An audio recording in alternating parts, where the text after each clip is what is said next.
it's time for another episode of the PEBAheads, and with me, as always, Scott from Reno. How are you doing, Scott? Good. Excellent. I've got my shirt on. Good. Sean made me a shirt that says, "Have you heard about Pareto's improvement? Someone benefits, nobody loses." And it's got the Zephyrs logo on the sleeve. I love it. You can get yours at our online store, and Yeah, there's literally one fan of this movement, and that's yes, me. yes. But we got a packed show today.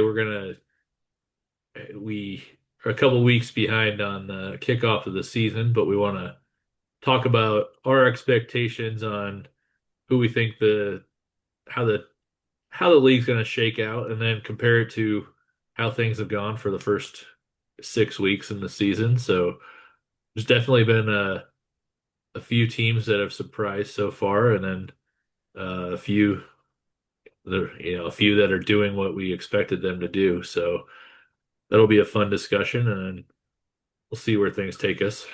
But Yeah, what do we we? I are, think we're six weeks in, right? Monday, May 15th, as yep, we're recording. So about 6 weeks into the season. So I think, we've talked about these things in the past. I think that's a good time to evaluate things. You've got enough innings pitched, enough at bats where you can start to make some honest evaluations.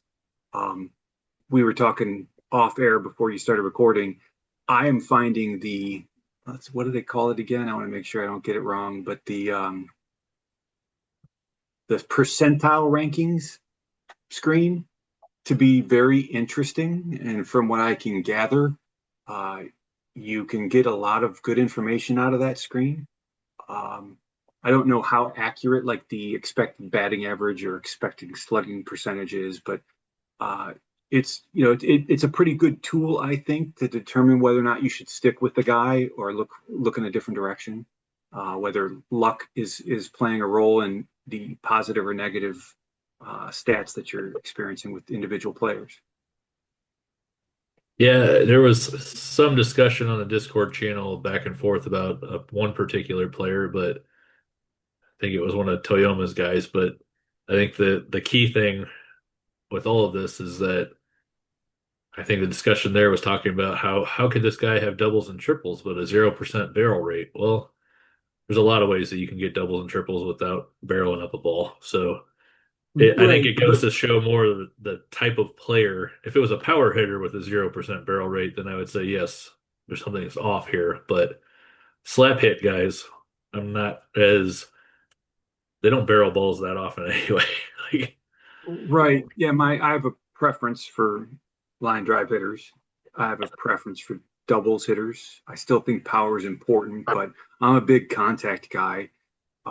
Even though you wouldn't see my rosters filled with them, but much like great starting pitching, it's not super easy to find good contact guys. But when I can acquire them, I try to. But I think that screen can give you a good sense of luck versus talent. If your player's got the ratings, they've got the stats, and they're showing good numbers in that percentile screen, then you got a lot to feel good about. If one of those things is off, you might need to look a little deeper and be a little questioning as to how long that performance is going to be the way it currently is. yeah. Well, let's jump in on. I guess we can start on right at the top on the ILC board. I know I fully expected Hartford to probably be the team that takes that division with New Jersey and West Virginia, the next two battling it out with uh for those spots, and then a battle at the bottom between Arlington and Manchester. But early season results, we're seeing little bit different look there with West Virginia coming out hot, and Hartford's right there, right behind him. So Yeah, I would say I'm not incredibly surprised that West Virginia is leading the division 6 weeks in. The previous two seasons, I've been surprised at how they didn't perform better I think they've been roughly a 500 team, if I'm not mistaken. But the New Jersey thing, I mean, that's a pretty disappointing start. They're only 6 games back, and with the kind of players they have, I expect a bounce back there. But and again, their two best pitchers, D'Antonio and Bill Brooks, are performing extremely well. We talked about it before. Like D'Antonio's got a 2.66 ERA with a 3-2 record. Brooks is a 2.58 ERA with a 3-3 record, but yet their starters are 12th in ERA. So like the other three are really dragging it down. Yeah, and really like when you look at the Pythagorean record, they're lucky to be where they're at because they could be 3 games worse, is what it says they should be 14 and 24 just based on run differential. So it's going to be a climb there for sure. But yeah, talent wise, they're a top two, top three team in the division. I think top two. It'll be interesting to see how long West Virginia can hold on to a playoff spot because I know Greg does a lot of he builds his teams to his park and always seems to have uh an offense that's built to maximize that. It's what's going to be interesting to me is to see if this pitching holds up because the defense so far has not been good, but they are somehow still preventing runs and they're first in FIP in the league. So they're doing a great job of striking people out. So it looks like when jams are occurring, they're getting out via the strikeout. But you know, outside of their top two, their rotation kind of drops off pretty quickly. So we'll see how long how they can run with it. But They're great beating start up so on far. they're beating up on right-handed pitching. So like if you look at their stats page, they're 13-9 on the road, 10-6 at home. So yeah, they're better at home, but not significantly. Yeah. They have interestingly played no extra inning games at all. But they're 4-3 in one-run games, so just barely over 500. 6-5 against lefties, but they're 17-10. But that's a 630 win percentage against right-handed pitching. So they're beating up on right-handed pitchers. And their bullpen's been great too. So when they are getting leads, they're not giving them up, it looks like. So that helps save your bullpen too when you're not going into extra innings. So, like I know your team and my team have been way too much early on extra Yeah, inning games. last season, my team was horrendous. It was underwater significantly in extra innings, and this last sim got a little bit better, but it's been discouraging. Both one-run games and extra inning games have not been something that I'm proud of the last season plus. Well, the last team I want to talk about because I really don't have anything to say about Manchester because I think they'll be in last and they're right there. Is Arlington started off hot. Offense really started off hot, but you start digging into the underlying numbers there, and outside of their starting pitcher Tringen Presser, it's there's a lot of run opportunities for teams to expose on the pitching side. And the other thing that stood out was although their offense is scoring a lot, they're 11th in batter WAR, they're ninth in home runs, ninth in stolen bases. So their OPS is fourth. So they're living and dying on stringing together a bunch of hits, and it's not a successful way long term to live or die. You might get lucky and go on hot streaks, but you're also going to go on cold streaks and lose a lot too. And look at that defense. I would not be very happy about that defensive production 6 weeks into the season. They're 10th I in, mean, 10th in defense efficiency, 16th in zone rating. And I would argue that that is probably the most important one. And that's a pretty bad showing. That's got to be dead last, right? Like yeah, 27 errors. So like yeah, their runs 15th in errors. against their runs against right now, they're actually really lucky to be 10th because it should probably be 15th or 16th based on the defense side there. But So the question weird. for you is do you see this division as a pretty much a three-way? race, like the three teams? Because I think is West Virginia for real? I think we talked about. I think they've been a 500 team. Let me look up their history. I think they've been a 500 team the last few years. Do you think this is? Yeah. Oh yeah, they were 80 and 82 in 2043, 80 and 82 in 2044. So like the exact same record 2 seasons in a row. And I now they're mean, 23, if 23 and 15. Is this like the new West Virginia? Are they going to compete for the whole season with Hartford and New Jersey? I think if they can hang there, Greg's shown in the past that he's not afraid to add when he If needs someone to, will trade with them. if someone will trade with him. So,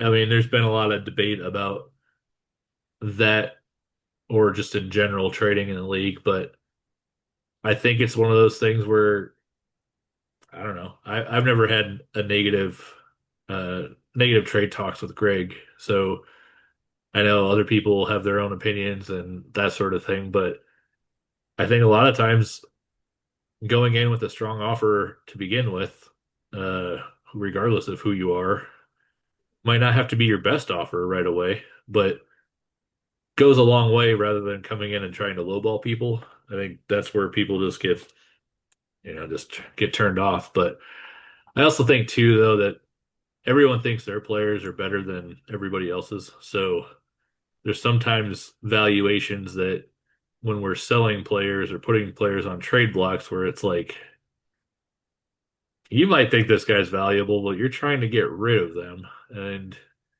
then you start comparing to the rest of the league of available players, and it's like, this guy really isn't he might be of value to some team, but it's not like, I don't know. It just seems like a lot of the trade blocks that get posted in the league have guys on it that are basically just bench or niche players and not like guys that could be full-time starters. And when you ask about them, the asker back or for the return is like, I want a starting asset for this guy. So it's just, I don't know. I've never had that with Greg. Uh, I know Greg likes his guys and likes certain types of players, so that might be where some of the riff is. But I mean, if Greg's there, I think Greg's going to try to make a move if he can I like add pitching.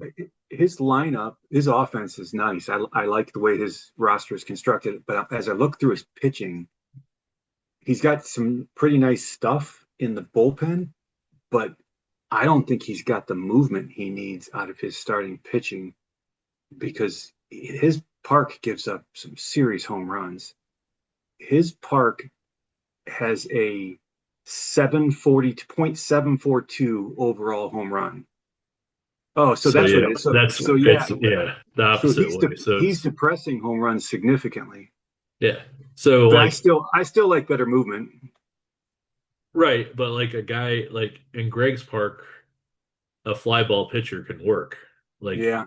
that might be an area where, Yeah. someone else would be like, I this fly ball guy doesn't work in my park, but in Greg's park, fly ball guys work because it's hard to hit home runs in there. So And he's got look at it, you see his doubles and triples in his park, and he's got one, two, pretty three, four. high. He's got five guys with seven gap.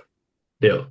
So he's a gap, a gap team. So he's going to be hitting doubles and triples like crazy at home. So it'll be So interesting. yeah. If you get a fly ball pitcher that and you are not in a fly ball park, you might want to reach out to Greg and maybe you can figure That's something out. that's right. Yeah, I've got a couple that I just can't trust in my park because I think I It's give up too hard. many home runs. Yeah. It's hard when you're in a hitter's park to rely on that too much because you do get burned. But All right, so let's move to the Dixie I where guess one last question. okay. Do you think do you think multiple teams get into the playoffs out of that division? Oh, it's entirely possible. It's entirely possible. I think right now it looks like the strongest division. Although we're about to head to the Dixie where there's a very serious case for that one also. Yeah, that's where I think it's going to be interesting. So, I think so there's a good shot at in, two, three probably no, but I think there's a good shot of them repeating with two teams. yeah, so I would say we could, not to be dismissive, but Manchester and Arlington, I would be very surprised to see them make the playoffs. So but I do think that West Virginia, Hartford for sure, and New Jersey are all in it. Like any one of those teams could take the division, in my opinion. Dan, where's Greg drafting at? Because that might be another position where he's able to add a pitcher or Yeah, we were something. looking at this before. Some of these teams that are doing well now And are, he's 16th, so yeah, he's he's gonna, not going to do anything. yeah, Arlington's the one. Like if Arlington can stay, in a decent somewhat, spot, yeah. you know, uh, but the top drafts are Yuma, Okinawa, Arlington, Manchester, Kentucky, Madison, Neo Tokyo, Amsterdam, Reno, and San Juan. So of those teams, what is it? Three of them are like performing Maybe. at Yeah. 500 or better. So Yeah. it's those teams that are going to be, in it at the time of the draft that'll be interesting because in the top 10 there could be a few different players that are ready now that could fall to these teams. Yeah. Very possible.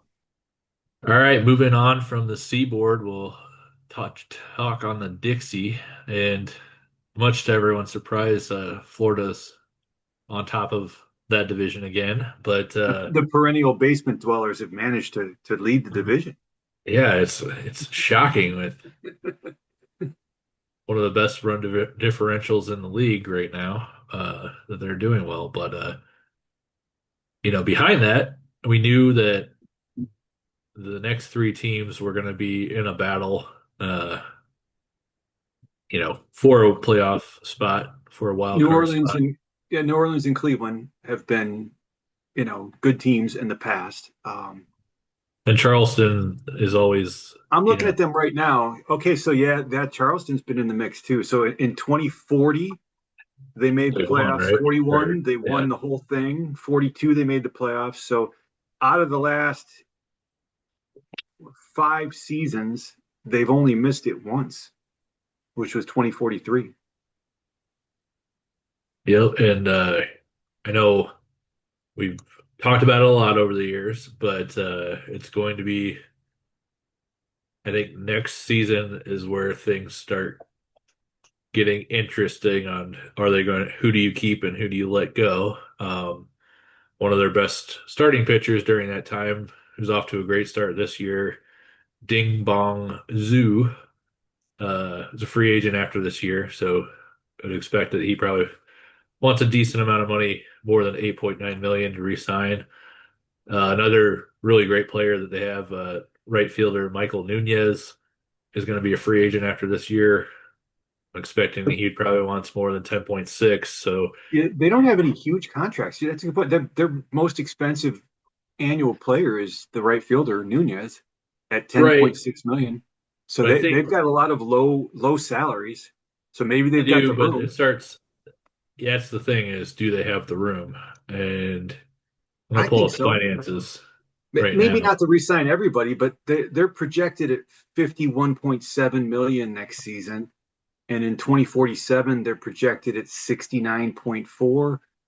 2048, they're projected at 81.4. I mean, these are not, I mean, if you look at some of the top salaries, in the league, those are not record setting by any stretch. I No, like to but look at that list myself on the finances report. And, some of our teams, Crystal Lake at 195.6 million, is a far cry from Charleston. oh, it is. But the problem's gonna be, so if you sign the three that are going to be free agents, or two of the three, to an upgrade on their deal. They've got, I think, like 52 million is what the number is right now for available spending.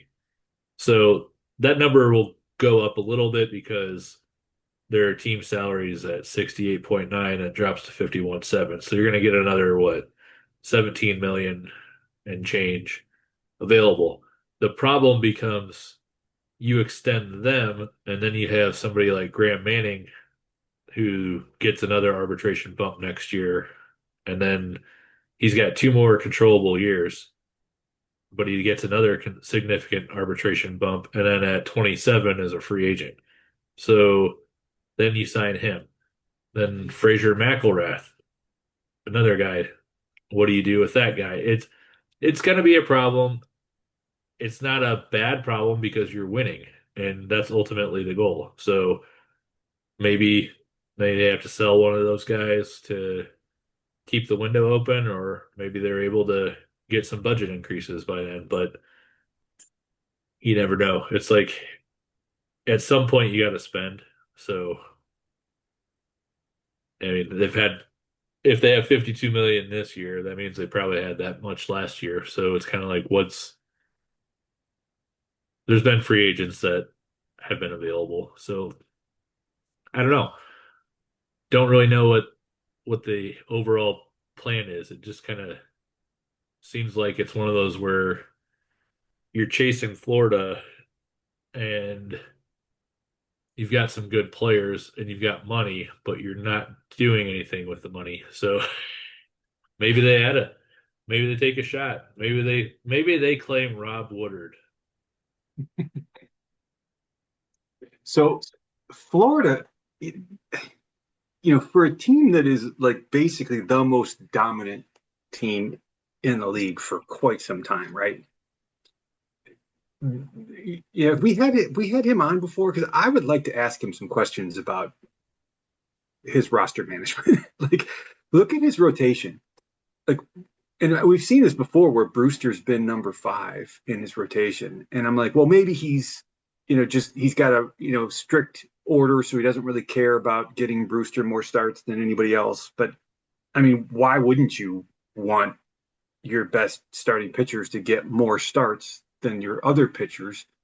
Now he might be able to argue most of my rotation is pretty close, and he does have one of the deepest rotations in the league. But look at Brewster. He's had 6 games started this year, but he's been in 9 games. So he's been used in the bullpen 3 times. I think part of that, when I asked that about it, he had trimmed his roster down for the final sim of spring training, and then his export didn't take. So Okay. those for the first sim, like his top 3 pitchers were pitching out of the bullpen, so it kind of messed his rotation up.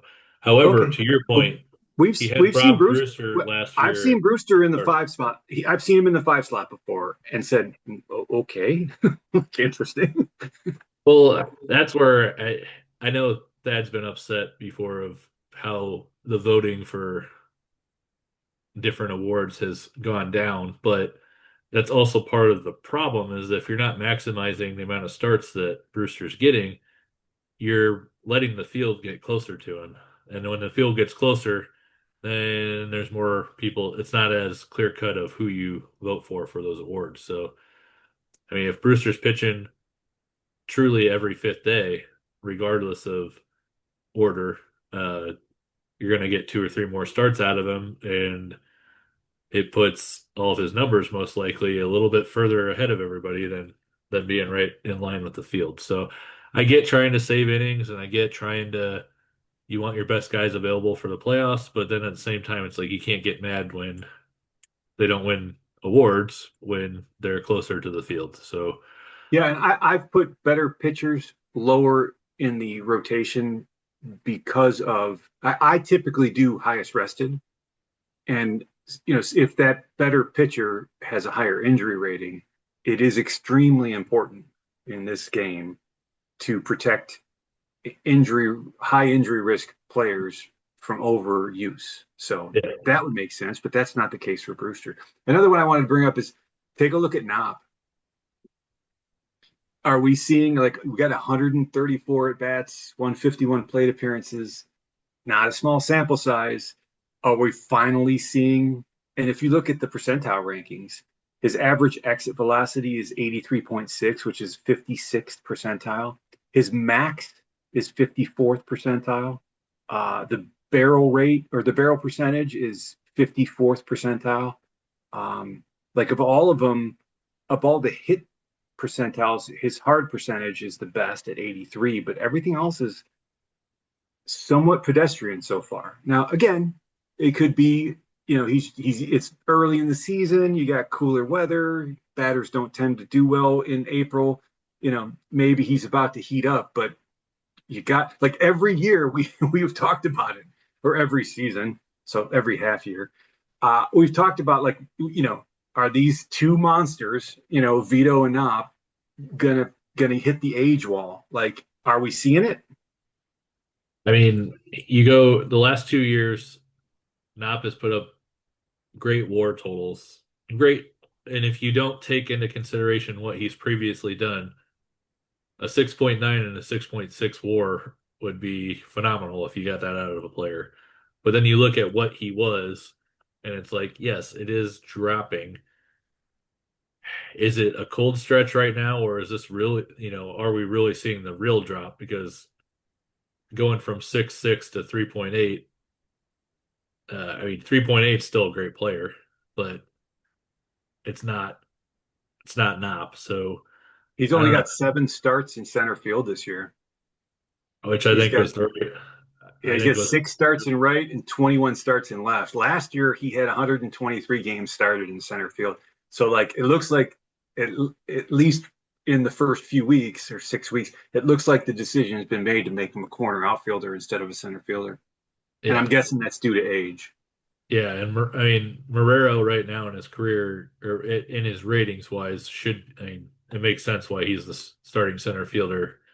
He's got 10 range, 7 error, 10 arm according to my scouts. So And yeah, I was extreme, surprised. but he's done extremely well so far. That Yeah, Victor Marrero, he's got a 2.1 zone rating I in. was surprised the move wasn't made last year of moving Knopp out of.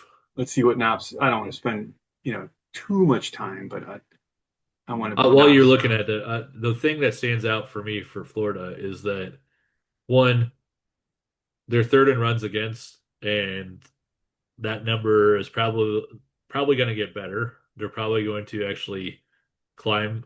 I could see them being first or second in runs against because they've got a great defense and they've got high strikeout pitchers. But the other thing, their offense is really getting carried right now by home runs.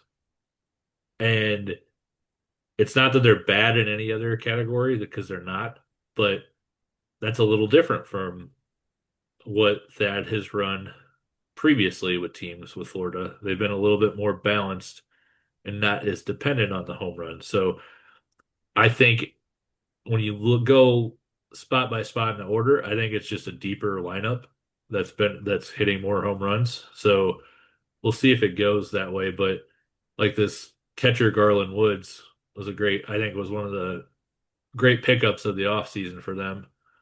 But anytime he's got 4 home runs already out of the catching spot, which he didn't have last year. So I think that's where those type of moves are where you're seeing the difference, why they're a little bit higher in home runs, and it's helping him early on the season because it's not like they're getting lit up on the pitching side, but when your offense is also scoring, it kind of makes up for that if you have a bad start or whatever. So they're right where they need to be, but I know we've talked way too much about Florida and the rest of the Dixie's going to complain about it, but uh, But so on that, New so I Orleans, still like to I, me, I see this as a 3 team. You know, I think it's a I, four. I think it's a four team, but it's gonna. But I think the problem is when you have four good teams, someone's gonna get beat up on out of those four teams, unless they're all four are just equally, 500 against each other. Like somebody, I think, because that's what ended up happening in New Orleans last year was, I think on paper they were a good team, but when it came to head-to-head matchups with those other teams that they needed to beat, they were on the losing side more often than the winning side, and it kind of. But early on this year they're winning a lot more of those games. So it's like, does you know Cleveland's not out of it right now. Like no, they're no. Look, six. what I was going to say is, I think Florida wins the division, right? Like, anybody who doesn't predict Florida to win their division, you know, It's just hating on Florida. I mean, yeah, because that's I mean, until they get toppled, and they haven't been, right? Then you yeah. just got to go with them. They're such a great team. But I do like New Orleans, I like Charleston, and I like Cleveland as quality teams that are built for the post to make the postseason. The question is, they can't all like you can't have all of them get in, right? At some Yeah, point, this is just like the seaboard, like you know, with the exception of I think I would have said Hartford was like Florida. They were the guarantee to me to win the seaboard, and then it was like who's going to make it as a wild card.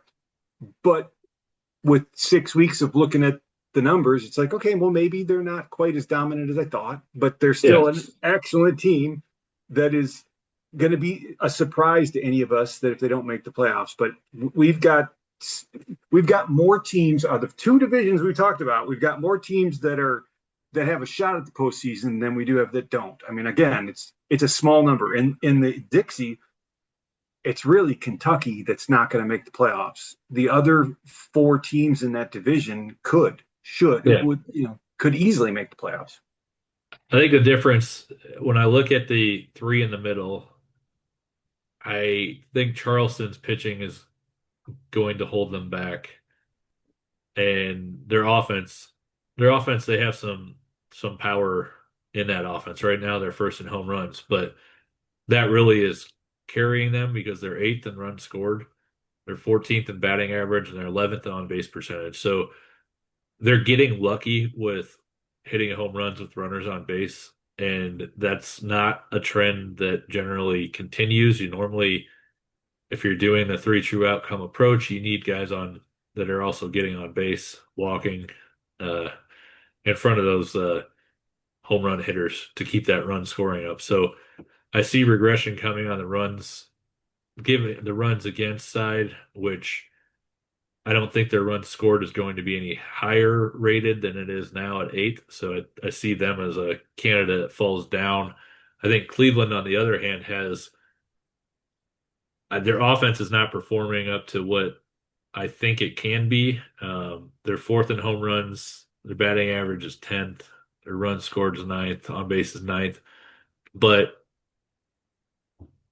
it's early, and they're playing in a climate that it's not like Tennessee is uh, Scottish territory for cold climate, but it's also not a super warm climate in April either. So I expect their offense to kick up a bit. Their pitching so far, that's going to be I think the X factor for them because last year they benefited from I think that previous version and getting some higher output out of guys that are now kind of going back to what their ratings show. And the prime example of that is Henry Dolman.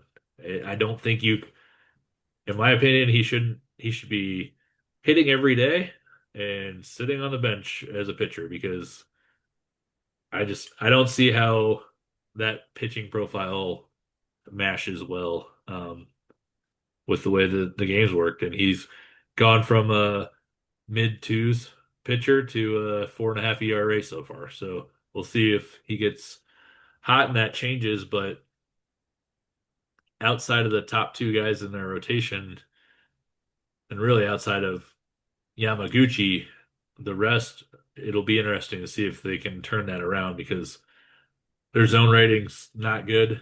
It's negative 5.1. Uh, and their runs against is 14th. So their bullpen's getting lit up. Their starters are getting lit up. Their FIP is 12th. So it's not like it's just bad luck. It's going to be an area that they're going to have to address if they want to get in. And that's where it's interesting to me with the seaboard because I think the seaboard might be able to slip in the three teams and maybe the Dixie only gets two because I think New Orleans pitching looks really good and their hitting still hasn't come really alive yet in the run side. So I don't know. It's gonna be interesting, but I think there's going to be two teams out of this division that end up being in the playoffs, which is better than my division because I think there's only going to be one team out of that. Yeah, yeah. So that's a good segue. So let's move on to the transatlantic because I'll start from the bottom up. You know, Havana, no surprise. London, I'm sorry, no surprise. They got lucky last year. And then my favorite team to mispronounce, Gloucester, no surprise.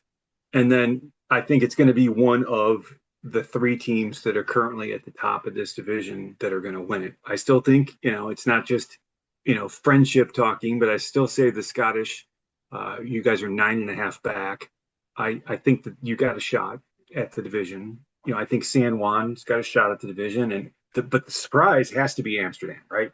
Like here's a team that is tied for the best record in the IL, and they have the eighth overall draft pick that they didn't trade for. I mean, it's theirs.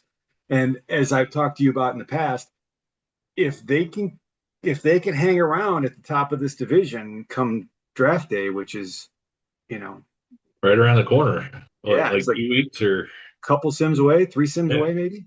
So you're looking weeks away. These guys are tied for the best record, and they're going to have the eighth overall pick in the draft, which I would argue has a high probability for putting someone on this team like a trade. You could acquire someone in the draft eighth overall that is going to impact your team immediately. Spend no time in the minors. Go right. Do not pass go. Go. Go right to the big leagues. So Yeah. And I mean, it's one of if those it's where you if pick it's when you real, need I mean, obviously, the game has a way of having wild swings. We've seen multiple times, that people get to hot starts that don't continue throughout the season. Uh, to talk about Amsterdam a little deeper, they're third in runs scored, first in batting average, first in on base percentage, first in OPS, first in batting WAR. You know, third in starter ERA, first in bullpen ERA, second in FIP. So they're getting it done. Their defense is very good, not as good as their offensive pitching, but second in defensive efficiency, fifth in zone rating, sixth in errors. So they're getting it done across the board.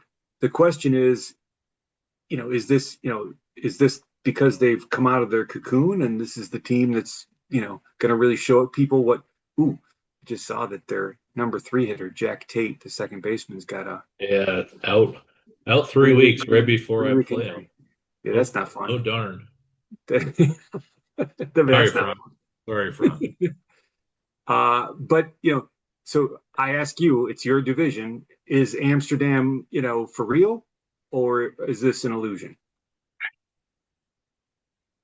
I like Frank a lot, but I think it's a very we're out in the desert and there's water and there ain't no water because you just start going down through ratings wise and there's just on the hitting side there are I don't think they're the I think they're overperforming on the hitting side. However, that doesn't I think they are one of the probably if they were in the top 10 like top 5 of our the IL, I would not be surprised in a lot of these categories.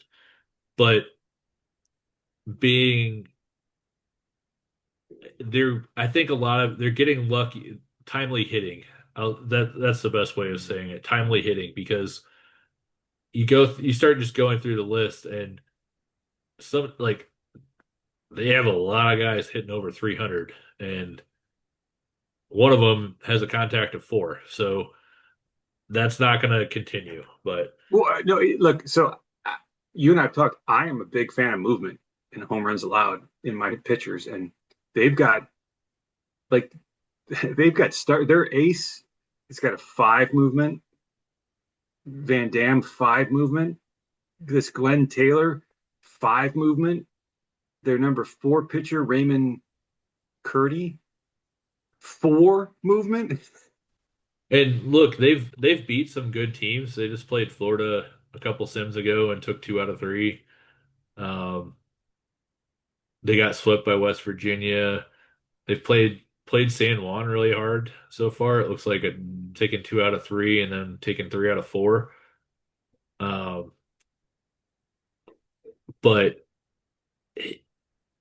I don't think that they've gone up against too many. Florida would probably be the one that has a lot of offensive firepower from a power standpoint, so that I don't think their movement has been as punished as it can be. And I'll be Nostradamus. I could be completely wrong and I could lose all 4 games, but I mean.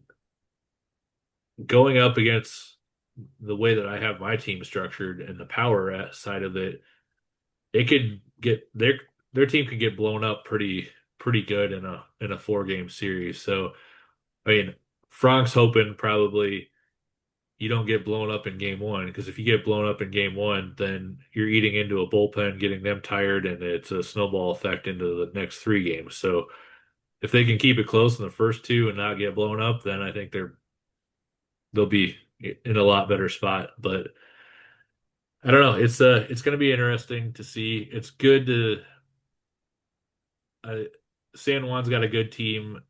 I don't know how sustainable it is, San but Juan's cleanup hitter has a 4 power. Like what, I like don't. what is that all about? Like I mean, who it's an puts open invitation always, but I mean, I would like I've you know reached out to who San Juan's I GM want to look through the before. whole league. Like who else in the league puts a 4 power guy as their cleanup hitter? I don't understand it. But I mean, I thought as a fellow Cardinal fan when I reached out and said to the guy that I was a fellow Cardinal fan that maybe you'd have a conversation, but never had one. So, ooh, shots fired there. But uh, I mean, Guardians. yeah. Hey, Guardians at least made some moves. I kept hearing all day like these I was Guardian so fans saying they weren't going to do yesterday anything. was so, I was on my phone. All you know how that your phone my phone gives me an update every Sunday that says you used your phone X minutes. It is going to be the it is going to spike because I was on the phone constantly yesterday because of all the moves that the Guardians were making. But this is we're breaking what is it called, the fourth wall, right? Oh yeah, we're talking about a league that doesn't exist. Anyway, I look San Hold on. Juan I is off like to look, yeah, they're off to a great I think they're off to a much better start than what happened last year and just with the last version of the game where they just got hammered kind of like the Scottish did and yeah. I their was looking. So offense remember, is Yeah, San Juan made the postseason 2 seasons in a row before last season missing it. So and I think they've got a decent core there. So this is not a team that I think you can completely discount. I think when you talk about the transatlantic, you've got to really talk about 3 teams: Amsterdam, San Juan, and the Scottish Claymores, right?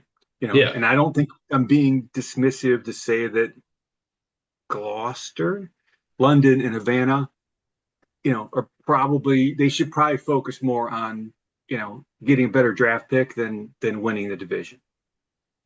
Yeah, and I mean it's you go through cycles when you're playing this game and you have window cycle or window, whatever you want to call it, of when you can compete and when you're not. And that's your goal, depending on market size or other factors, you know, each team's goal or determination of if the year is successful or not is completely different. And if you go in thinking that your goals should be the same as Florida every year, you're in the wrong you're in the wrong league. Uh, to get up to Florida's goals, there's only a couple teams that I think are in that realm of having goals. But with San Juan, I just the thing that stands out to me is there's not that one guy that on the hitting side that you're afraid of coming up and hitting a 3 or 4 run home run. Like I'm sure I think that'll be an area that maybe around the trade deadline, if there's an opportunity, they might try to address. But they've got a lot of guys that are getting on base, and they got a lot of guys that are hitting doubles. So they're stringing hits together, and so far it's worked for them. But the problem I think is going to be that's a slippery slope when you're trying to build a sustainable offense if you're relying on multiple hits to score all the time. And not just multiple hits, but like 3 or 4 hits to score. So we'll see how that goes for them. But the other thing is they're pitching. I mean, you're not going to be able to just outslug everybody every game. And so far, their starters are getting rocked, and but their FIP is showing that maybe they're getting a little bad luck there. So I think they've got a decent defense behind their pitching. Their pitching probably isn't as bad as it might look now with the runs against. So yeah, to me, they're a threat. I think Amsterdam with their hot start is a threat just because of the hot start, and then the Claymores. But really, it's gonna. I think there'll be one team that comes out of this as a playoff team, and then maybe two, just because maybe there's that benefit of playing some teams that are not in the hunt. But Let's talk about the Claymores, a team that you might be a little bit familiar with. Uh, I think of like this acquisition of Dan Sheehan, the second baseman. How's that working for you? You're fifth in runs scored, eighth in runs against. I think you're fairly balanced. Um, Zone rated on the defensive side, the efficiency in zone rating and errors are a little concerning starting out this season. that's But where that's where I'm most concerned because I don't see it from a ratings perspective at the individual positions on why we're having that result early on because on paper Sheehan should be one of the top second basemen in the league. yeah, but from my experience, if you look at take a look at Sheehan's ratings, defensive ratings, and compare them to my second baseman, and I think the range. I think you need a 9 or a 10 range at second base. I'm still, I know it used to be Which that would you were be really. which would be a huge change to the game because it was always double play would be your I primary. know my guy Nielsen was doing great, and then last season and this season, it looks like he can't cut it anymore. And I'm wondering if the cutoff is 9 at range for It's second base like it is for shortstop. it's Again, kind of if they did that, it's really messed up because no second baseman in Major League Baseball has. There's a reason why they put you at second and not short. but you admit that like you can't like we've seen guys try to There's roll yeah, 7 8 range at shortstop and it doesn't work. like the only time I saw it work was who I forget the team that had that guy that had like an 850 OPS, but his defense was terrible. And but I the think next like Neo season, Tokyo had a guy like that, yeah, but the next season he cratered because he yeah. couldn't maintain that 850 OPS, right? What's really weird, Since I just pulled it up. What's really weird about Sheehan is he leads the league in range factor, but his zone rating is negative. So like how do you lead the league in range factor, but your zone rating is negative? Like that like the guy who yeah, leads the league in zone rating at second base is Charleston's Ayamitsu Tada, who has a 6.1 zone rating, but I, his I range don't think factor it's is fair. Yeah, I 395. don't Like I don't think it's fair, but not to give too much away. I think zone rating is king at certain positions. no, I think it is. It's just it's weird. Like Yeah. range factor should And again, also you would like think a 7 or an 8 zone rating or 7 or an 8 range should give you a positive zone rating. yeah. Well, and I mean, yet to your point, this Tata guy has a 10 infield range with a forearm, so that's why he's playing short or playing second base rather than shortstop. Right. Yeah, that's the other thing. You can't play a forearm at shortstop unless you want to get crushed. But like the number two guy is Julio Peralta from New Jersey, and he's got an 8 range. And but what's crazy about if you want to, I mean, the drop between number one and two, 6.1 versus 2.9. So there's definitely the range. I think they cranked up the. I think you're right that they cranked up the importance of range because it's. We're not going to waste too much time going through that part of it, but the other one that stood out for me on defensive side that really changed is Julio Luna because he used to be a positive zone rating for his career at third base. Last season, he was a 3.0, which is pretty good for a third baseman. He was 5.1 the season before that. I wonder if But it's just I wonder if it's just small sample size because that 10 arm on Luna it should be should dominating. play huge.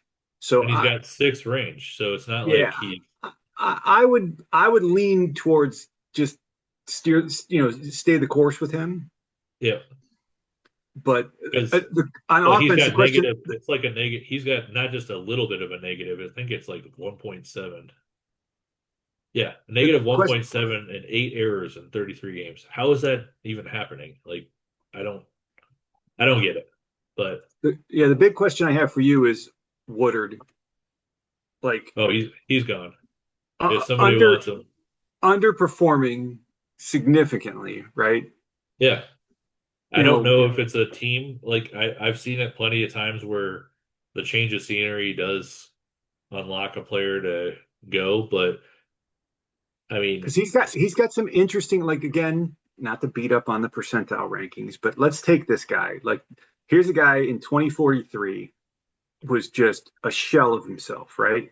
yeah, And in 44 performed okay last year, you know, pretty decent, but you clearly had limited use of him yeah, he was during. basically just playing against right-handed pitching when I did play him because I did not play him against lefties. And then now he's got a 182 again in 99 at bats, 115 plate appearances. So we're not talking small sample size on the season. 182 batting average, 296 on base percentage, 283 slugging percentage. But if you look at the percentile rankings, the average exit velocity is at 82%. The max Right. exit velocity is 99%. So like he's got like one of the best maximum exit velocities. You know, the home run for fly ball is terrible. The barrel percentage is excellent. The hard hit percentage is not good, but it's 47%. So right in the middle. You know, their expected batting average is 224. So he's going to drastically increase that 182 batting average over time.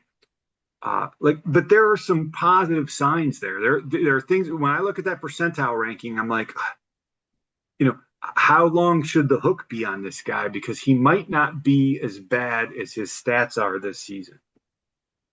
Yeah, and it reminds me of London had a first baseman. Oh yeah, I used to talk about that guy all the time. Yeah, I like Rocky that guy. Nichols, where he looked like, Rocky, that's right, Rocky Nichols. I like that guy.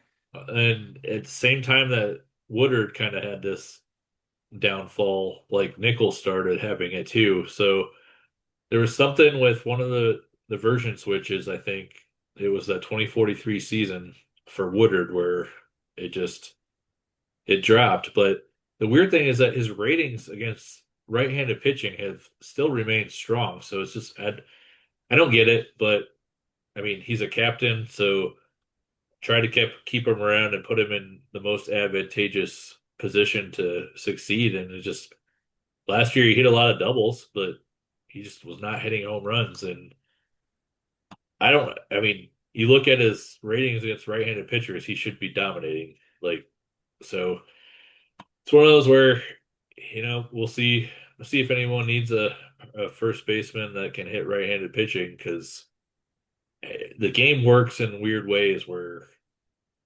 it's sometimes some teams it just does not click with anymore and they need a new place to go. But he's still the difference between him and Nichols though is that his ratings are still good. Nichols continued to drop, and I think You're that's making me what's. pull. You're making me pull up Rocky Nichols right now. If I remember right, he was like sixes across the board now. So Rocky Nichols currently has a 160 batting average, a 250 on base percentage, and a 160 slugging percentage. Uh, and a small number. He's getting limited playing time, obviously, for his performance drop. But 410 OPS, 23 OPS plus. That's a shell of what he used to be. Yeah, and it sucks because for London in the sense that they signed him to a deal that was expensive, but was still, uh, I think, within the realm of what he was producing at the time. And then we switched versions, and it just killed him. Like this Yeah. guy used to be one of the top. I mean, we talked about it multiple times for like potential, uh, you like different league awards, like one of the top first basemen. Like he was putting up great numbers at the time, and then just became a shell of himself. But Woodard's Yeah, that so same way. we really should move on to the better league, but because I know Wait, I, I wanted to say one more thing. but I I would just say, look, my question to you is how apprehensive are you now? Because I'm much more apprehensive for long-term deals than I used to be. Because I think that the game, like the developers just seem, look, I think 25 and 26 were bad versions of this game. Now, from the research I've done, I'm optimistic about 27 being a slightly better version, but they these developers, they don't spend any time at all thinking about online leagues. And we've discussed this in the past, and I'm sure it's going to tick people off, but I don't give a shit anymore. This game that I love, it's a nerdy game that we've got we're like all part of this really small group of people who love this, you know, you know, statistical baseball game, but they don't pay enough attention to online leagues when they develop it. And I think they've wrecked some of these players for us because of their lack of attention to it. And Yep. I think like especially pitchers, I think you should be, you know, you can't win without a good starting pitching. You need rotation arms, right? You need a good bullpen. But long-term deals, I feel like I'm going to turn into the Mark uh, Antonetti from the Cleveland Guardians. He's like notorious for not having long-term big contracts. I'm wondering, like that might be the best philosophy for PEBA. I mean the way that the game is changing year after year, that's it's what you got to do. And I know some people will be like, yeah, but on any version switch, some player gets killed. Okay, that But does happen. But the true, problem but is what like in my our question league, is it's what's the magnified. percentage? Like what's the percentage? Like in any version switch, X percent of pitchers are going to get killed, X percent of hitters are going to get killed, X percent of pitching prospects and hitting prospects. Like, what's the ratio? And it seems to me like there's a higher ratio for some of these different groups that you've got to be cautious of. I think there is, and I think there's also the aspect of when a player gets nerfed or whatever you want to call it. I think there's The also times that players also benefit from these version changes that we don't highlight enough because we're so the focused on the yeah, the Brewster because the crushing a top prospect hurts a yeah, ton. Crushing your ace or your cleanup hitter hurts. It like hurts worse. I someone. used to I used to play poker and I stopped playing it for money because I talked to a friend of mine. He's like, well, "Why did you stop playing for money?" He's like, "You were pretty good." I'm like, "Because I hated losing more than I liked winning." like like Yeah, because I you're thinking about the hand you lost and not all the ones you won. Yes. Yeah. And I think like Brewster is the one we hold up all the time. This dude was just a mediocre dude that just went through the stratosphere. The game just decided one day, oh, let's take this average player and make him a superstar. And it happens. I think it's going to happen more often than it has in the past. Again, I remember doing a podcast with, the Fab Four, and we were looking through teams and trying to find like the lowest draft pick on a team that was producing. And I think it was like a fifth round guy, if my memory serves me. Uh, was like the lowest we could find. My one of my best prospects right now, and he looks like he's going to develop, is like a 14th round pick. Like this is going to happen. Yeah. And I would ask you, how many GMs are manually drafting in the 14th round. Like I'm pretty focused on PEBA, like to an alarming degree. It's the reason why I've never left this league is I spend way too much time on this thing. Like if I had a psychologist, they would say this is an unhealthy amount of time to spend on a fake baseball league. And I don't draft. I That's auto drafting. Like Yeah. I Well, remember we. I know two, and they're on the board, so we'll get in trouble for saying this, but Mike and Dylan, because that one draft where we had the problems with the connectivity and they were they were still drafting for those rounds when half the people couldn't draft. So, Yeah, and I'm you know gonna. what? That is I not a will. shot at them. All it is I will saying is do. that I just want to say they I care will about not that. for anybody listening still. If you want to say something to me at all in Discord, direct message because I will not be looking at the comments to this podcast at all.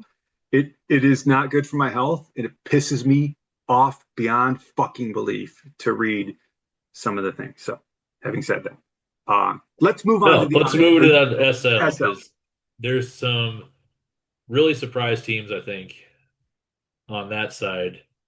Really? And So I would argue no, the reason, yeah, I would yeah. argue your league was more surprising to me. I so my thing is like, look, I've thought for the past couple of seasons that Fargo has underperformed, but I think the whole entire Great Lakes, and I know some people have said that they thought Madison was going to be Look, forming this year, which I don't yeah, think. I've been waiting for the Madison, unveiling for a long time now. It does not look like it looks like it's not happening again this year. Not So this year. Yeah. Madison is the one, like, put it in the books. They're not making. They should be worried about their development of their minor league system and getting draft picks because Yeah. they're going nowhere.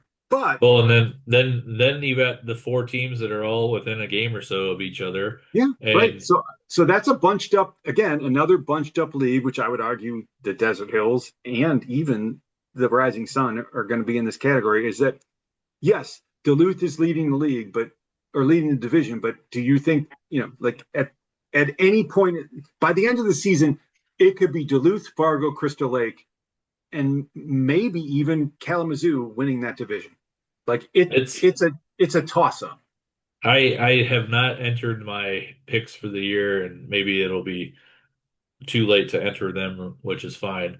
But it is actually the exact order that I would have picked this division to be at right now. And it's not because I think Duluth is, far and above everyone else, but I do think Fargo, I think they're going to do well with this version of the game. I think they were getting penalized a little bit from the last one, and they were a good team the previous version before that. So I would not be surprised if they're second place in that division. I think they're better than Crystal Lake on the pitching side, and the big thing is just having one of the best pitchers in the game on your staff. Like when you have what's his name? It's like he's got a cool nickname. It's not pulling up his team, of course. David Garcia.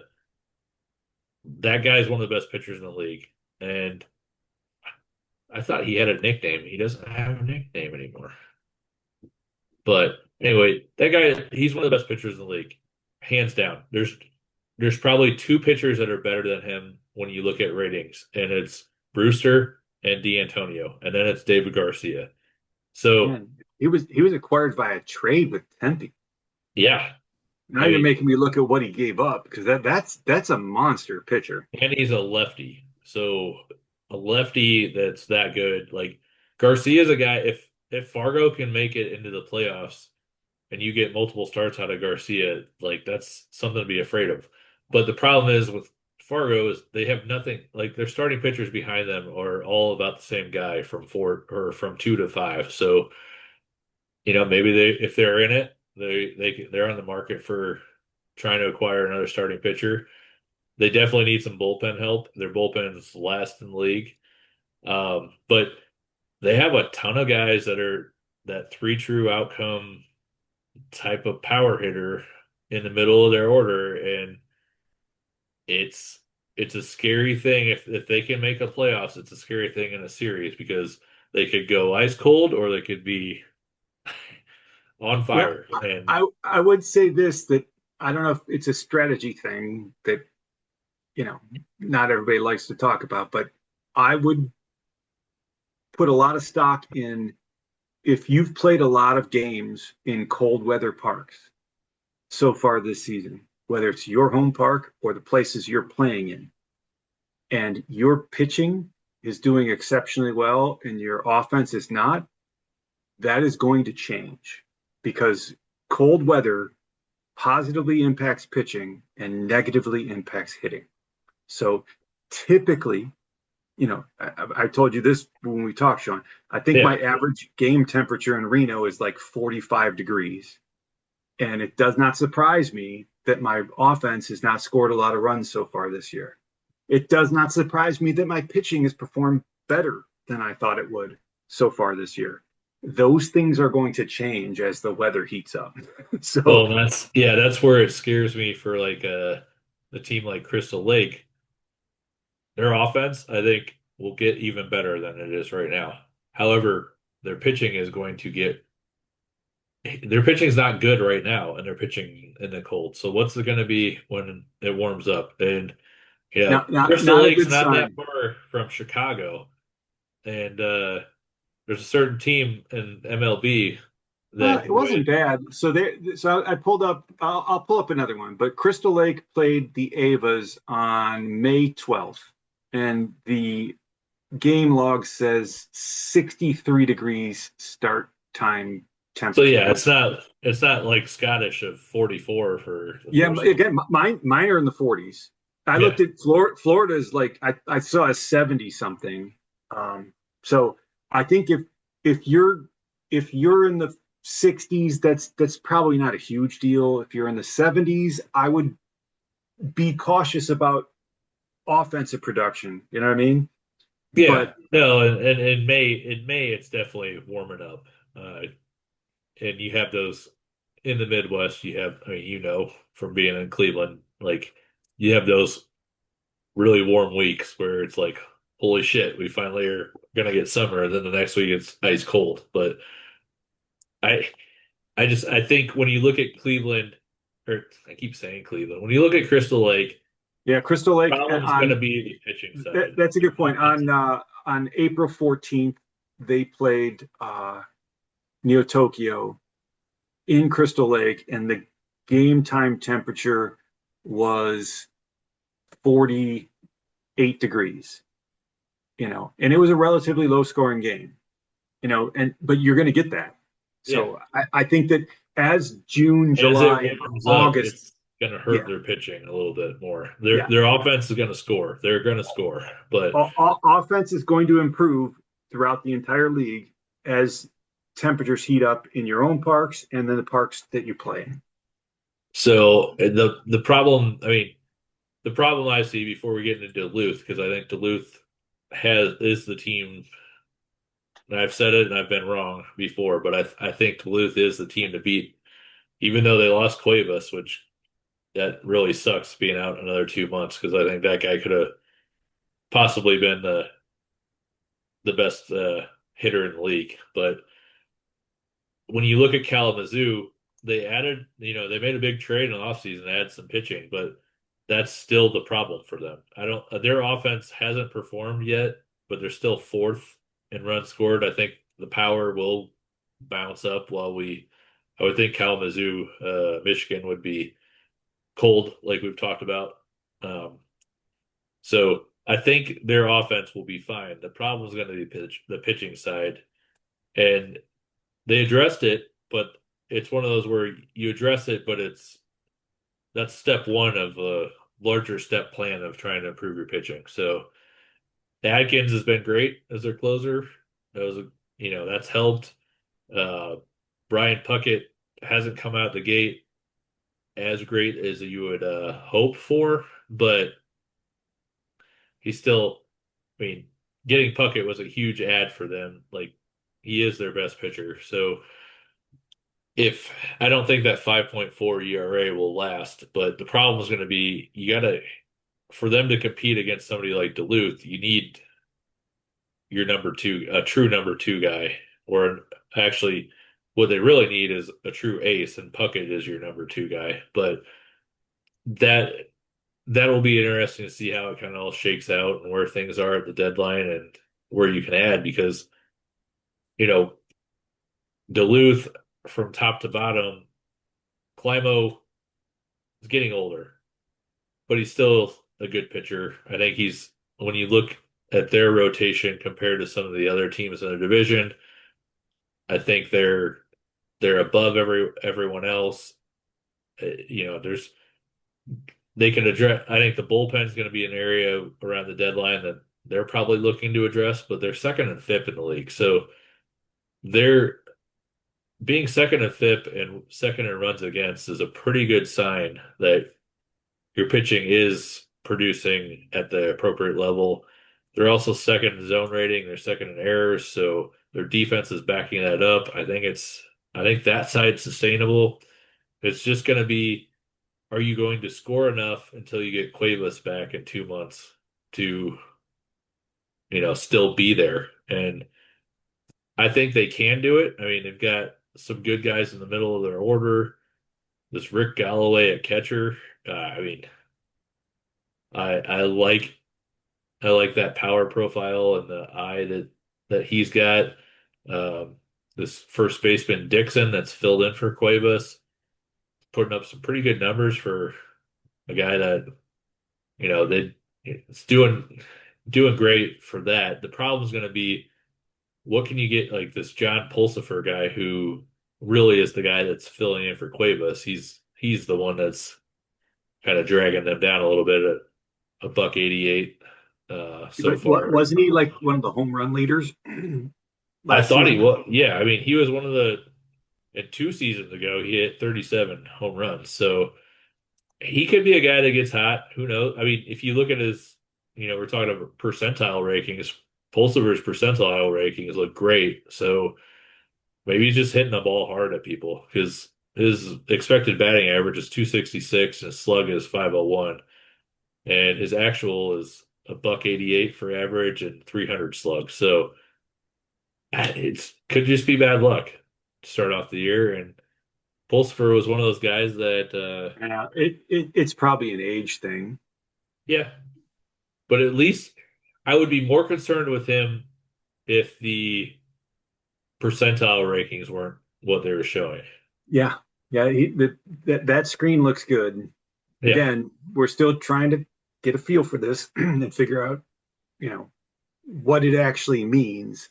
yeah. And But some people say it means nothing, and I I don't don't think know if they're putting things in that mean nothing. I don't think it means nothing. The question is, because if you look at that screen, I would say I would be sticking with this guy. Yeah, You know, I would have him in the middle of my order and sticking with him because of those percentile rankings. yeah. Are you surprised that Madison's offense is 31st in the league and runs scored? Because I will admit I am surprised that they are that low in the league. Yeah, Because I mean you go down yeah, I'm, through I'm it. going. I'm going right down the lineup right now as you speak, and like, yeah, no, there's no way. All right, so let's. I'm clicking on. I was gonna say it's Madison, Wisconsin, so it's cold. So how many like when you get into And it, how many home games versus road and yeah, I would expect that this team is going to perform much better in the run score department as the temperatures heat up. but so what's really weird though, I think the same, but what's weird is they're 5-8 at home, 6-19 on the road. So it's not that they're like with Yeah, the but they Scottish, we've but played they could have played in some cold parks too. that's where yeah. It Like looks they like played Crystal They Lake, played so that would have Fargo been and lost. cold. Fargo would have been Yeah, they cold. lost 2 out of 3 to Fargo. They got swept by Crystal Lake, which That's a good question. Let's see what the game Aurora, time temp. Aurora, Duluth, Crystal Lake It was again. it I was mean, 50. It was 53. It was in the 50s when they got swept by Crystal. Oh, it was a 4 game series. So they did not get swept. They lost 3 out of 4. Let's go back to April.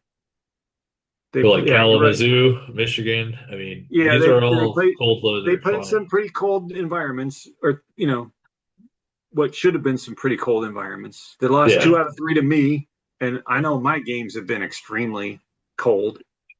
I'll tell you that they lost 0-5 against me on April 18th, and the the game time temperature was 37 degrees.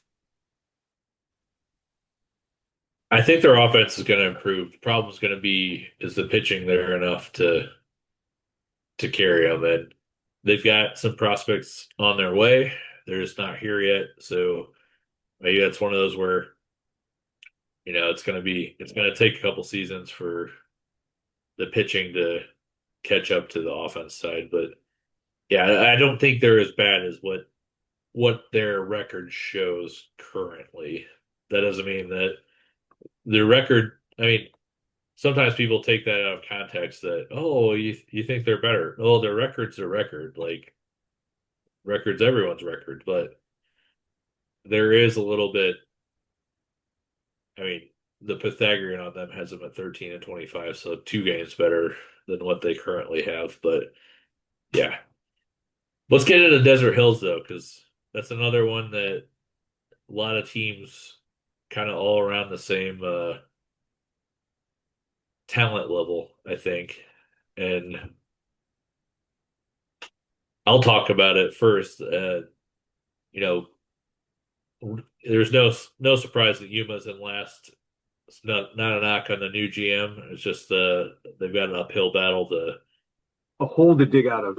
dig out of. Yes, that's a nice way of putting it. Uh, what's interesting to me though is Aurora at a below 500 record with 28 games at home and 10 on the road. Not a good hole to be in at the beginning of the season, especially. Another hole to dig out of. And they dug out of the hole. What was it, last year or the year before? 2 years ago, they dug out of a pretty big hole to come back. But when I look at their team now, I think their offense is overperforming. That's not a not a knock on Fair or Pac, but there's just too many guys that are relying on the multiple hits an inning to score. I don't think they'll be the top run scored team in the league, but I could see them still being in that 5 to 10 range of runs scored for the league. So when you have the stolen bases that they do, that allows singles to score runs. So that definitely is a part of their offense that will continue scoring runs. But the more concerning part is the pitching side at 16th in runs against, 15th in starters ERA, and 14th in bullpen ERA, which those ratings are in the SL. When you look at the overall league ERA, they're 32nd. So their pitchers are getting rocked, and without lots of trades to improve that, I don't see that improving too much over the next year. So I really think it's a 4 team race in your division in the Desert Hills. It's Bakersfield has an offense that is performing well. They're in a pitcher's park, so the pitchers are benefiting from that. I think Tempe obviously is a great team. They're pretty balanced. Palm Springs is another great team that kind of, took a hit last season, but they've got some quality starters and they're scoring runs, first Look, and run. but look at their team stats rankings. So they're first in runs scored, but eighth in batting average, fifth in on base percentage, ninth in OPS, sixth in batter WAR, eighth in weighted on base percentage, seventh in home runs, and third in stolen bases. So like, So they're getting lucky. yeah, Timely hit. is it another weather related? Like you I would think think they should the with Cold those Springs rankings would be they warmer. should Yeah, be fifth in runs scored. possibly. And I think they're benefiting from their third and stolen bases, so they're getting that little boost of if a guy's on second, you hit a single and you're scoring a run. But their base running's 14, so that's killing them there. That's not good. I I've think been low in base running. Like I've worked hard to improve my base running numbers I think because their offensive numbers will decline a little bit I think their runs scored number will decline a little bit. I think their offensive numbers are probably around that ballpark area of what you would expect for the season. Maybe they'll improve a little bit, but the big thing with them, I think their starters ERA is higher than you would expect, and their FIP is currently third in the league. Their runs against is sixth, so there's some positive regression that could happen there, which if they score less runs but give up less runs, then maybe that balances out. But it's gonna be I think it's gonna be a tight division once again in the Desert Hills, and we'll see. Tempe's only a game and a half out. Bakersfield's 3.5. You're 4.5. So, and Aurora's 5.5. So, you got five teams within 5.5 games right now. It should be a pretty tight matchup as you go through this. But yeah, I mean, when I look at just the makeup of the teams, I think Bakersfield has some pieces, and we're gonna get Lenny soon on the podcast to kind of go through the Bakersfield team. And a deep dive on Bakersfield. yeah, and we realize everyone knows Lenny, so we're not going to waste time going with that, but more focus on what he's doing and building and that sort of thing. But his offense looks great. And I think a lot of when you dive into the rankings, a lot of it's probably nerfed a little bit by his home park. But the thing I'm more concerned about is the pitching side, where Amano and Meng Soon look pretty damn good. What like Gallegos is kind of pitching out of his mind right now, and then the other two at the end are just kind of their guys. So, what do you So, do but to get to so Kenny look, Jones? Sean, if you look at Mang Soon is an interesting guy, right? Like this is the guy that you know Lots of couldn't get teams wanted. yeah Yeah, couldn't get traded, got traded. Like he was like a hot potato last season. yep. Uh, but he's like my scouts got him at six stuff, five movement, four home runs allowed, six BABIP, five control. He's just pitching out of his mind right now compared to what his ratings show. Yeah, and but if you look at that percentile ratings, uh, his expected ERA is 2.32, He so looks higher pretty good. than Yeah, but excellent. yeah. The hard hit percentage is not great. That's at 42%. The zero swing percentage is good, 73%. Zero contact percentage, 84%. Average exit velocity, which I'm wondering, like, so as you look through these, it's interesting to note, like, are any one of these new stats more important than others? Because this average exit velocity is horrendous at 84, which is 25 percentile. The walk percentage is 26 percentile. Got an excellent K percentage and excellent fastball velocity. So I'm curious as to, as the season progresses and you get a bigger picture of these things, you know, what does it tell you? Are you going to get a better look at the pitcher's actual ratings? Because when you look at his ratings, he looks like, a four ERA guy, a mid four ERA guy from his ratings. He does, but I would caution with that aspect of it that I think he's a good fit for that park. He's neutral for his ground ball, fly ball rating. He's a power pitcher.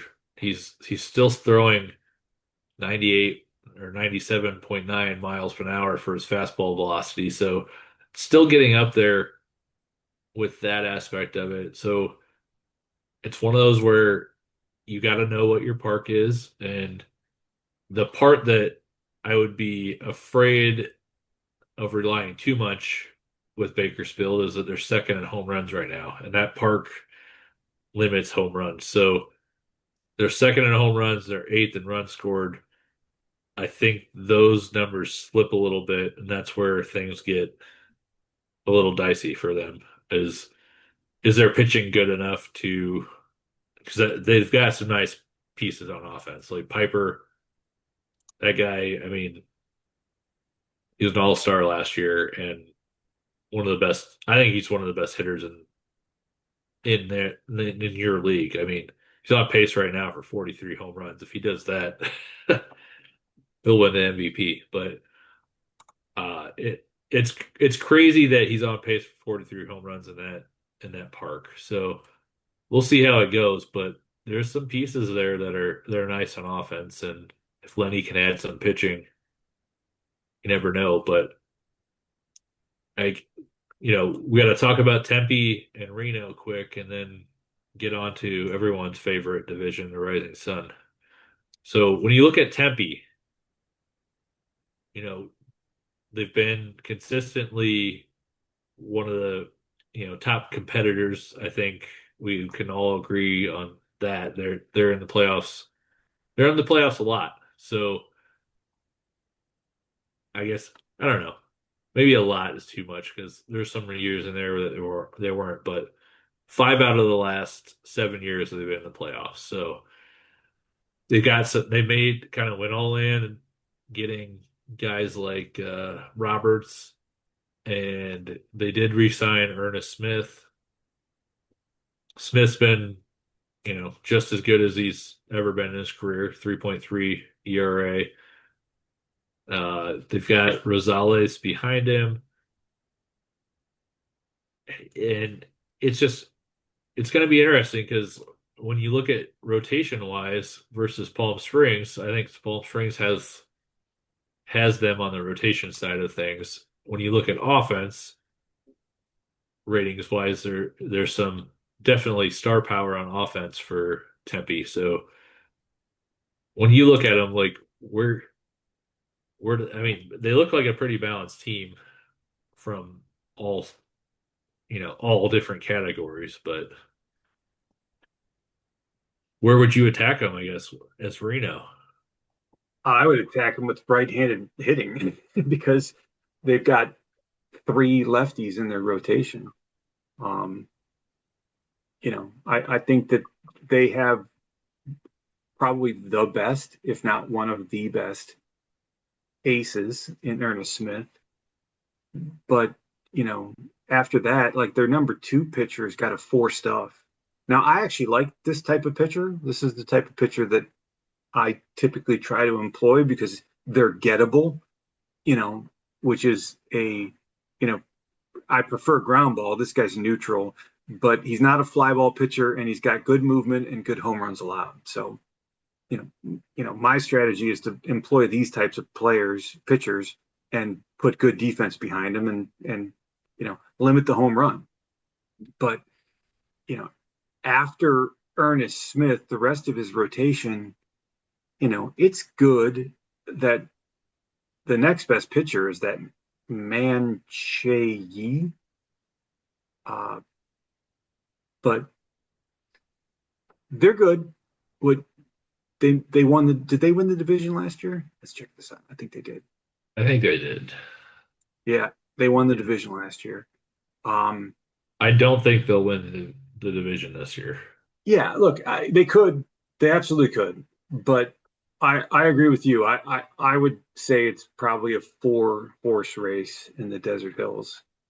Palm Springs, Tempe, Bakersfield, and Reno is what I would say. I think Aurora's past its prime, and I think Yuma should be worried about good draft picks and minor league system development. But Well, the um, last team that we need to talk about your team. And the biggest glaring thing that I see when I look at Reno is the runs scored. And we've I kind of hit on it with some of the other teams, but I think it's temperature driven. I think that my starting pitching, the bullpen, I definitely worked on, and my bullpen ERA is second best, and that's because of two guys. That's because of my closer, Soami, and a youngster that had a nice dev lab improvement for velocity in Pierre DeGlide, who was a second round pick. And I think these two are the real deal. I think they're shut down guys. I think the rest of my bullpen is pretty good, not excellent. My rotation is doing way better than I thought it would, but it's basically a bunch of guys who induce ground balls and don't give up a lot of home runs. Like that's what I try to do. The two areas that are the most frustrating for me right now are third base and second base. Third base because I thought Bill Johnson should be more of an offensive player than he is this season. He's got a 193 batting average. He just can't put it together. And second base, the frustrating thing is defense. I'm not worried about his offenses, but I want more defense out of my second baseman. This is a guy who had in 2043, he had, or 2040, yeah, 2043, he had an 8.2 zone rating. And then last season at second base. And then last season, he had a negative 0.9. And now he's at a negative 2.7. So he's trending in the wrong direction while not hitting spectacular. It's like why? He's 26 years old. Like what is causing this downward trend? He had an 8.2. So again, this is a guy 6.2 zone rating in 2042, 8.2 in 2043, and then suddenly he's got stone hands. Like what gives? yeah, maybe you're right on the range thing. Like it it sucks because it further limits the pool that is already very limited on players that can play those positions. But I question if you can play a seven range player at second base. I know you can't play him at shortstop, but you know, I mean, so this is my thought on everything that we've heard today. You've got Johnson that you're frustrated with at third. At this point, is it worth trying to acquire a different second baseman and move Nielsen over to third? yeah, Because no, I he's would. got an eight arm and like looks great. Like maybe it's worth trying. I would. On the positive side, one of the moves that I did make in the offseason that I'm quite pleased with is the trade for Mike Battle. Okinawa and I swapped first baseman. My primary focus was my park is really rough on left-handed hitters, and so I swapped out Arai, who's a left-handed hitting first baseman, for Mike Battle, who's a right-handed hitting first baseman, and it's been so far, it's early, but in 92 at bats, 283 batting average, 346 on base percentage, 522 slugging for a 868 OPS. Um, again, for the cooler weather that we've been dealing with, he's a power hitter. He's got 8 power against left-handed pitching and 7 power against right-handed pitching. So I expect this guy to get around 30 home runs for me, which will be very, very helpful for my offense. So again, that's a bright spot. Um, the offense is not, it hasn't heated up yet. I'm 15th in runs scored, which I think is pretty bad. But the pitching's been better than I expected. Again, I think this is all weather related. At some point, I expect things to level out. I think the offense is going to be better and the pitching is going to be worse. But I do expect contrary to some others who have reached out to me. I do expect to be competing for the division. Do I think I'm going to win it? No, not necessarily. Do I think I'm going to be, you know, picking ninth overall in the draft next season? No, I do not. I think I'm going to be an improved team. Well, and then the other thing of it too is like some people might be like, why are you guys talking about weather so much? We have It's that is true. it's OOTP. One of the things through some of their pre-release information that went out, they talked about the impact that weather there is an increased impact on weather, not only temperature, but they showed different parks with fog and different other and rain and different other aspects that do have a greater impact than what they historically have in the game. So when we're talking about those type of things, it is a thing. Um, how much we don't know, but they definitely said that it was a thing with some of their pre-release stuff with Out of the Park 27. So we'll see how that transitions throughout the season, but I think it's definitely been and even before 27, I thought that there was something to it that the cold weather games always seem to kind of stifle offenses a little bit. But let's get into everyone's favorite division, the Rising Sun. Um, and when I look at it, it really doesn't look any different than what it's been for quite some time. You've got three teams battling it out, and Okinawa has improved, but I do not think they're as bad as they were previously. But I still think it's a three-team race, and all three of those teams are, I think, very close in talent level. We'll go with that in talent level. So not surprised to see the Ghost rebound from kind of having a couple of seasons where they weren't performing at the level that they thought they would. But I still think the Avas and Wind Dancers still are some of the best teams, not only on the SL side, but on the in the league as a whole. So it's going to be a tough battle there between those three teams to win that division. I agree. Any one of those teams can win it. I might lean slightly towards the Ghosts right now, um, assuming Don Washington stays healthy. Uh, I know another player on the Ghosts that we've spent a lot of time on in the past is that Jeffrey Wilson, the first round or second round draft pick, uh, the all power, all gap, all eye, can't hit his way out of a paper bag, contact and avoid K's guy. So right now he's on pace for 25 home runs, 25 doubles, and 237 strikeouts. So, but on that percentile rankings screen, he's lighting it up with blue.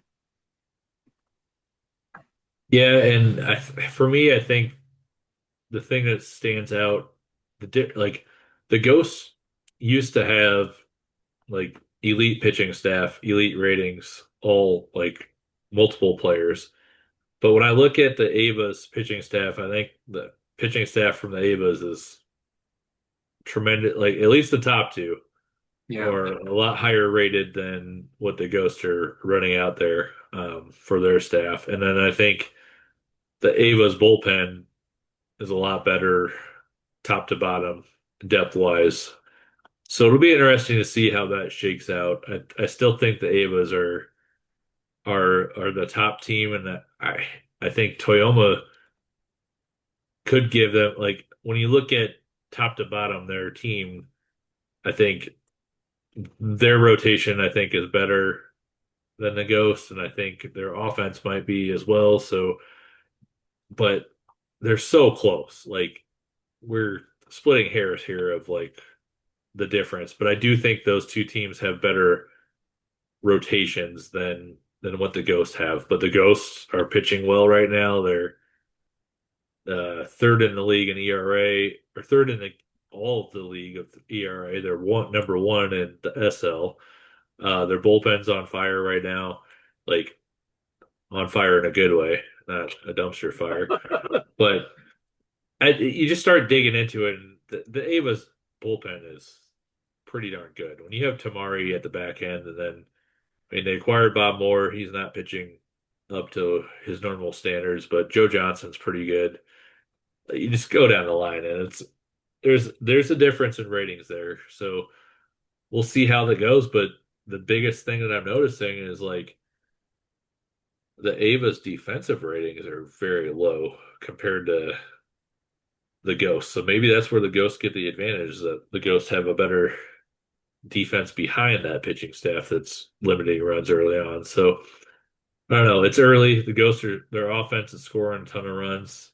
Some of the other stats are more mid-range, and their home runs are way down compared to previous years. But I wouldn't be surprised if their home runs tick up a bit, like we were saying with the weather there. And I mean, I know Toyoma historically has kind of started off slow and then they get hot. When I look at US top to bottom with their offense, I think there's going to be some positive regression coming on their side too. So their pitching's kind of doing the job, but the offense isn't there yet. So to be 4 games above 500, like I guess it would be 2 games above 500, but to be at a +4 win to loss ratio right now and only be 3.5 out, I think Dylan's got to be happy with what he's got, because it could be a lot worse when you're 13th in runs scored,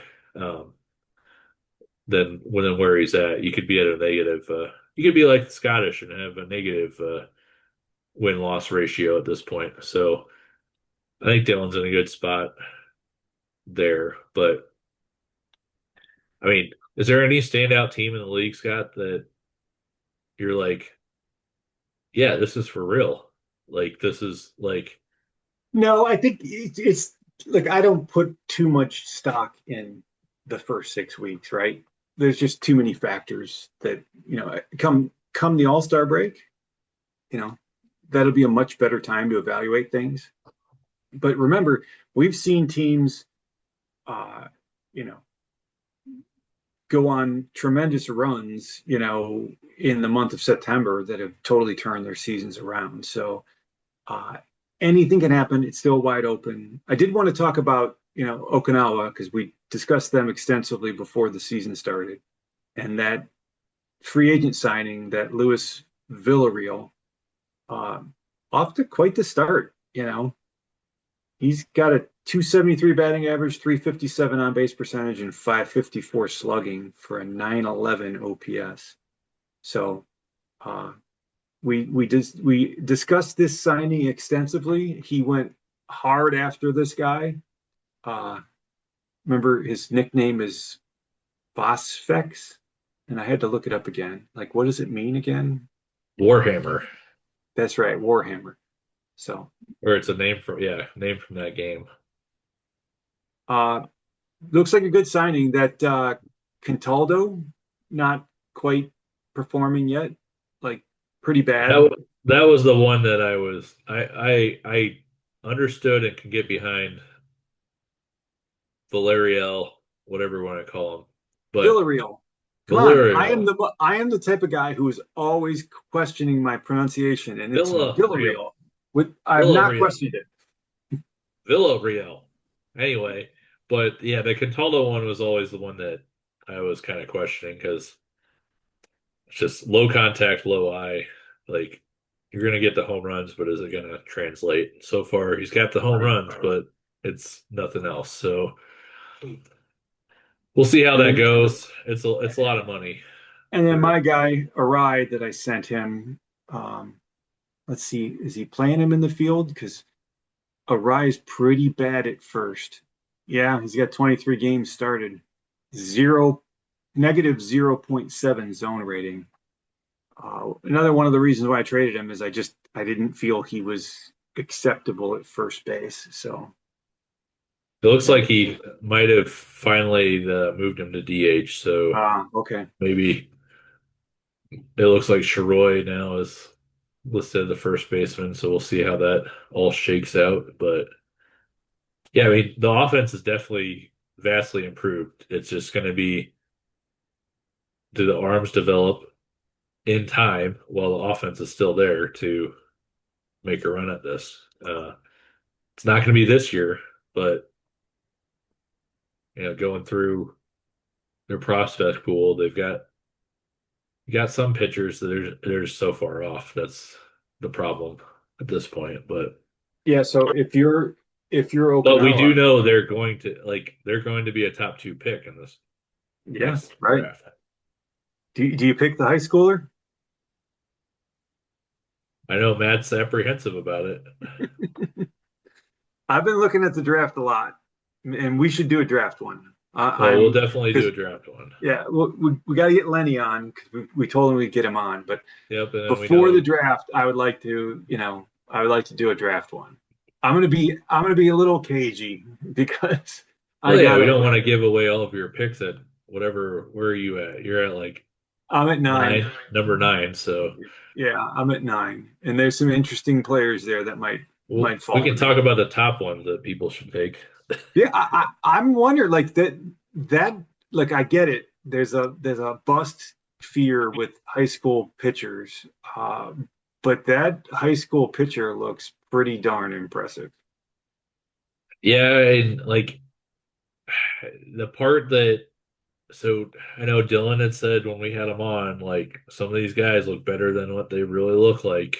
Yeah, but And we've talked about this. So like, look at his percent. Pull him up. but Look at look his at the percent. percentiles. You look at his 4 years of high school. It's off the charts. Those percentile rankings. His I'm actual like, current ratings are all really good. Like if I had the number two overall pick, and is his name Campbell? I gotta remember. I forget his name. Bailey, yeah, If no, if Harry if Bailey. how if Howard is off the board, and you have to assume that Howard goes number one overall. I would assume yes. Uh, I'm basically looking at Peter Campbell, who's a college pitcher, and Harry Bailey at number two, and I would roll if I was Okinawa, I would roll the dice on Harry Bailey because he just if he gets anywhere near his potential, even if they shave a point or two off of his potentials by the time he's fully developed, he's still one of the best pitchers in the league. Well, and there's no college hitter that's anywhere near that No, level. no.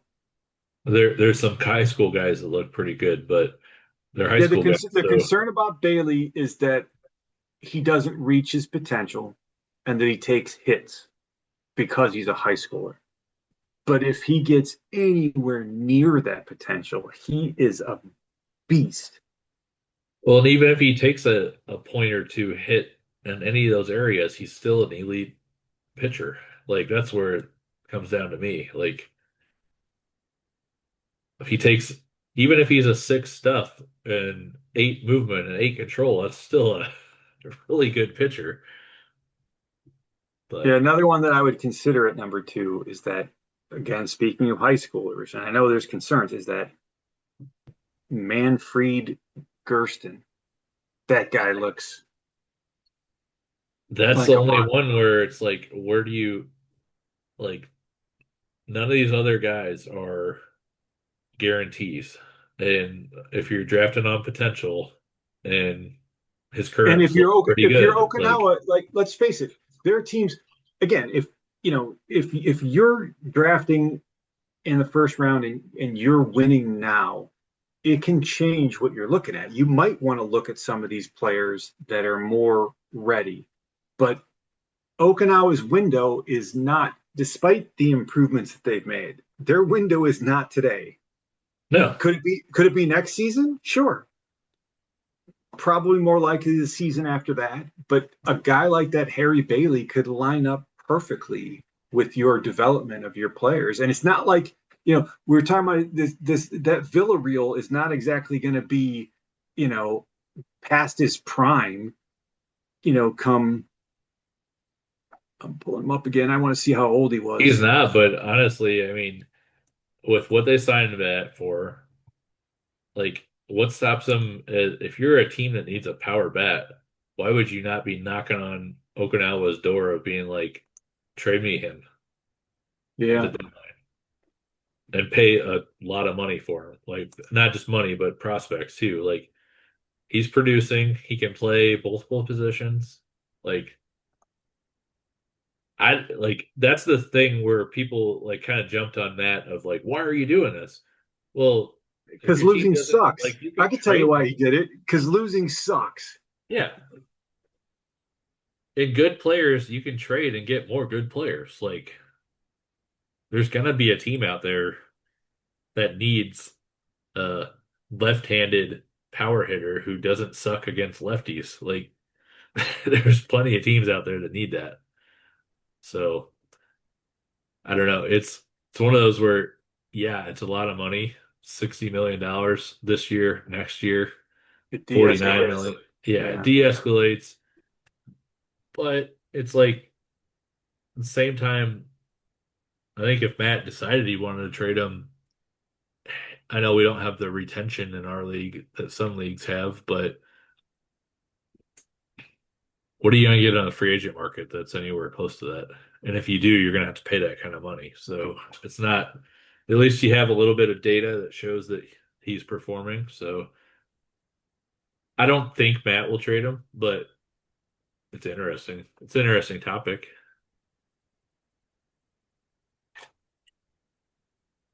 Well, I think we've covered A our lot. A lot of preseason ground. predictions, a lot of ground, and where we're at now. So we can kind of sign off for today. But we've got some GMs upcoming. We've got one with Lenny. We've got Tim and Duluth that we're going to be hitting in the next few weeks. So then we'll have our draft one, of course. But yeah, it's going to be an interesting draft. I'm going to be on vacation and driving. So I already talked to my wife about it. I'm like, at least on the Saturday part of the drive, at around noon Eastern, I might need you to drive that portion of it. And she was already on board with it. So Yeah, I've done that. I've been in a car while watching the draft. that should be interesting. I mean, we had the draft on my wedding one year, so now we're on vacation. So Yeah, I I've guess that's why drafted. it's good to have a list. Yeah, I've drafted from my phone before, and Yeah. it's doable. I can tell you this, it's doable. Just make sure you go over that list a little more closely because your phone's not quite as big as your laptop. So Yeah, and you don't need like five outfielders taken in your first five picks. All right. right, thanks, Scott. That All was right. fun. Good talk. All right, see ya. Later.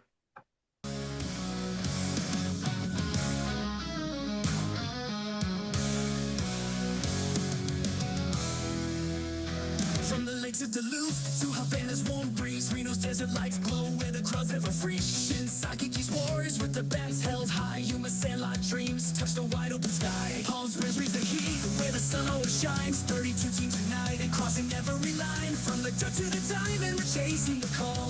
The roar of the fans, yeah, we're giving our all in. From the dirt to the diamond, we're chasing the call. The roar of the fans, yeah, we're giving our all. Swing for the stars in the PEBA gate. Global fire, every city's aflame. From the crack of the bat to the roar of the fight. Planetary extreme, we're igniting the night. Oh, oh, oh, PEBA's the name, PEBA's the name. Oh, oh, oh, we're changing the game. Scottish pipers cheer as the bases are run. New Orleans rhythm swings till the battle is won. Steffi's rolling the dice with the fastball surprise. Toyoma's precision lights up in our eyes. Now machines are strong where the dust meets the tree. Florida's golden fields where the champions gleam. From the dirt to the diamond, we're chasing the call. The roar of the fans, yeah, we're giving our all in. From the dirt to the diamond, we're chasing the call. The roar of the fans, yeah, we're giving our all. Swing for stars in the PEBA game. Global fire, every city's aflame. From the crack of the bat to the roar of the fight. Planetary extreme, we're igniting the night. Oh, oh, oh, PEBA's the name, PEBA's the name. Oh, oh, oh, we're changing the game. 32 of dreams, one world, one fight. From dusk till dawn, we're burning so bright. Every pitch, every hit, every play in the zone. The Planetary Baseball Alliance, we're never alone. From the fields to the stands, hear the planet unite. PEBA's the spark and we're taking flight. Swing for the stars in the PEBA game. Global fire, every city's aflame. From the crack of the bat to the roar of the fight. Planetary extreme, we're igniting the night.